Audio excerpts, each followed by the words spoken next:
கிறிஸ்துவுக்குள் பிரியமானவர்களுக்கு ஆண்டவராகிய இயேசு கிறிஸ்துவுடைய இனிய நாமத்தினாலே வாழ்த்துக்கள். எல்லாம் எப்படி இருக்கிறீங்க? காஃபி சாப்பிட்டீங்களா? இந்த நாளின் தியானத்திற்காக நாம் எடுத்துக்கொண்ட வேத பகுதி ஏசாயாவுடைய தீர்க்கதரிசன புத்தகம் 9ஆம் அதிகாரம் 6வது வசனம். அவருடைய நாமம் அதிசயமானவர். நமக்கு ஒரு பாலகன் பிறந்தார், நமக்கு ஒரு குமாரன் கொடுக்கப்பட்டார். அவருடைய நாமம் அதிசயமானவர். பிரியமானவர்களே, இயேசு கிறிஸ்துவுடைய பிறப்பு எல்லோருக்கும் மகிழ்ச்சியான ஒரு காரியம்.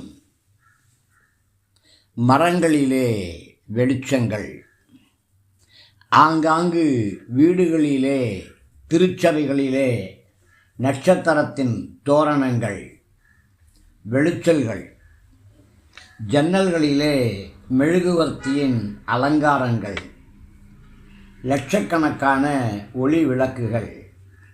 அவருடைய நாமம் அதிசயமானவர், அற்புதமானவர். இயேசு கிறிஸ்து பிறப்பதற்கு முன்பாகவே யோவான் ஸ்நானகனுடைய தகப்பனாகிய சகரியாவிடத்திலே தேவதூதன் பிரசன்னமாகி ஸ்நானகனுடைய முன்னறிவிப்பை சொன்னபொழுது இப்படியாக சகரியா சொல்லுகிறார், நான் கிழவனாயிருக்கிறேனே, என் மனைவியும் வயது சென்றவளாயிருக்கிறாளே. ஆனாலும் கூட அவருடைய வாழ்க்கையிலே ஒரு அதிசயம் நடந்தது, ஒரு அற்புதம் நடந்தது. இயேசு கிறிஸ்துவுக்கு முன்னோடியாகிய யோவான் ஸ்நானகன் பிறந்தார். மாத்திரமல்ல, லூக்கா சுவிசேஷம் 1ஆம் அதிகாரம் 34ஆம் வசனத்திலே கேப்ரியேல் தூதன் மரியாளிடத்திலே இயேசுவின் பிறப்பை அறிவித்த பொழுது, இது எப்படி ஆகும், நான் புருஷனை அறியேனே என்று சொல்லி அவள் ஆச்சரியப்பட்டாள். அதே போல மத்தேயு சுவிசேஷம் 1ஆம் அதிகாரம் 18 முதல் 25 வசனங்களை வாசிக்கும் பொழுது, யோசேப்பு நீதிமானாயிருந்து தன் மனைவியாகிய மரியாளை தள்ளிவிட, அதாவது விவாகரத்து செய்ய மனதுடனாயிருந்த பொழுது தேவதூதன் பிரசன்னமாகி, உன் மனைவியாகிய மரியாளை சேர்த்துக்கொள்ள ஐயப்படாதே என்று சொல்லி இயேசுவின் பிறப்பை முன்னறிவித்த பொழுது யோசேப்புக்கு அங்கு ஒரு ஆச்சரியம், அதிசயம் காணப்பட்டது. மாத்திரமல்ல, லூக்கா சுவிசேஷம் 2ஆம் அதிகாரத்திலே மேய்ப்பர்கள் வயல்வெளியிலே ராக்காலத்திலே தங்களுடைய மந்தையை காத்து கொண்டிருந்த பொழுது கர்த்தருடைய தூதனும் கர்த்தருடைய மகிமையும் திரள் தேவ தூதர்களும் சூழ்ந்து நின்று சகல ஜனங்களுக்கும் மகிழ்ச்சியை தரக்கூடிய நற்செய்தியை அறிவித்தார்கள். இதை கேள்விப்பட்ட மேய்ப்பர்களுக்கு ஆச்சரியம், இது ஒரு பெரிய அற்புதம். அந்த மேய்ப்பர்கள் இந்த நற்செய்தியை கேட்டு விசுவாசித்து பெத்லகேமிலே அந்த தொழுவத்திலே குழந்தை இயேசுவை பார்த்த பொழுது பெத்லகேமிலே எல்லோருக்கும் ஆச்சரியம், சந்தோஷம். பிற்பாடு குழந்தை இயேசுவை தேவனுடைய ஆலயத்துக்கு கொண்டு வரும் பொழுது சிமியோன் குழந்தை இயேசுவை குறித்து தீர்க்க தரிசனமாக சொல்லி ஆச்சரியப்பட்டான்.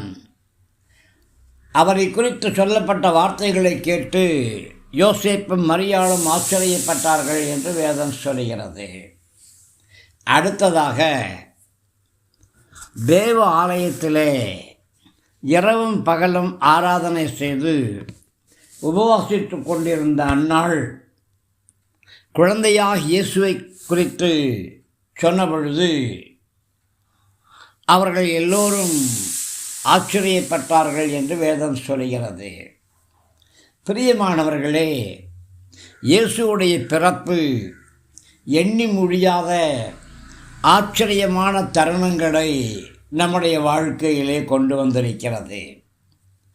யூதேயா ஜனங்கள், பெத்லகேம் மக்கள், நாசரேத் ஊர் மக்கள், தேவ தூதர்கள், குழந்தை கிடத்தப்பட்டிருந்த தொழுவம், மேய்ப்பர்கள், சாஸ்திரிகள், ஆலயத்திலே காணப்பட்ட ஆசாரியர்கள், தீர்க்கதரிசிகள், ஏன் ஏரோது கூட குழந்தையை கொல்லும்படி வகை தேடினான் என்று வேதத்திலே வாசிக்கிறோம்.